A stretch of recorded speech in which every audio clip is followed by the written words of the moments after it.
Welcome to World Ocean Radio. I'm Peter Neill, Director of the World Ocean Observatory. COP27, the 27th Conference of the Parties, is where decisions related to the United Nations Framework Convention on Climate Change are presented, discussed, negotiated, and approved as ongoing commitments to a global strategy for the reduction of carbon emissions, global warming, sea level rise, and all ancillary consequences that affect the world population and the Earth. It is an intense, formal and informal interaction of state leaders, policies, associated science, national, regional, and international pledges of action, funds, and cooperation towards solution of what many characterize as the crisis of our age. As the UN Secretary-General described the moment and the meeting, quote, is either a sustainability pact or a collective suicide pact, unquote.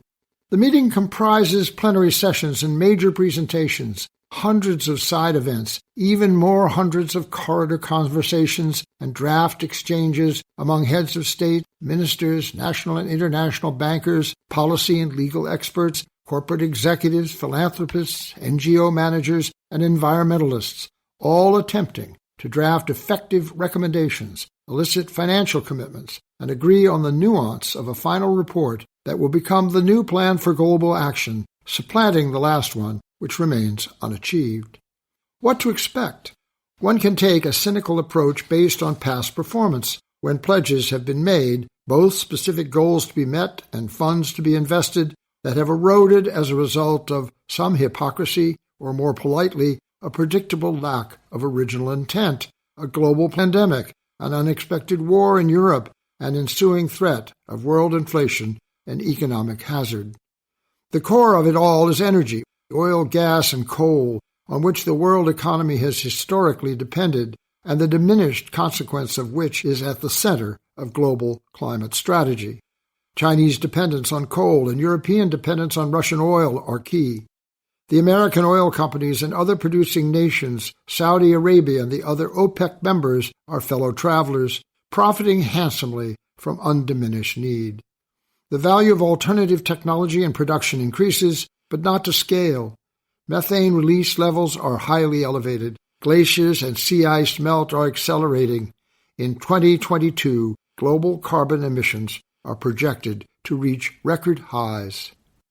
Certain agenda items at COP27 are, however, interesting and encouraging. There has been fulsome discussion put forward by the European Union of a global non-proliferation treaty for oil and gas, comparable to the one that transformed and delimited the expansion of nuclear weapons.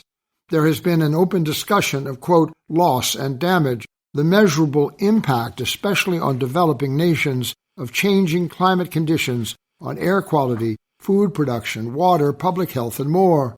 How and by what means might rich nations reimburse or repair the devastation caused elsewhere by their culture of consumption and abundance?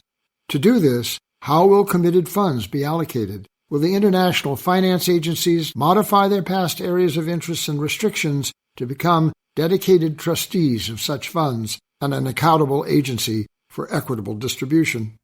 Will national commitments actually be forthcoming, not diluted or prolonged as they have been since COP26?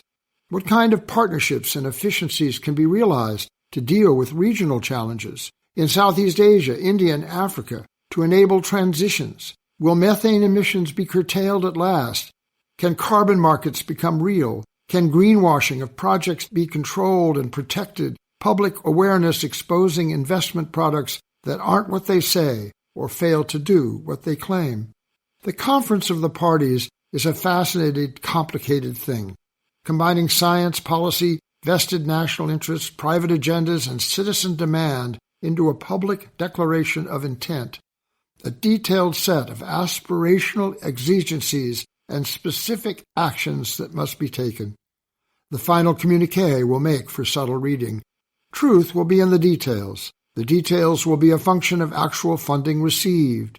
Funding received will determine the actual steps taken in a timeline of 1 year, 1 decade, 1 global transformation that will be measured for success, incrementally, by COP28, to be held in Dubai, United Arab Emirates, next November, and by those conferences of the parties that follow.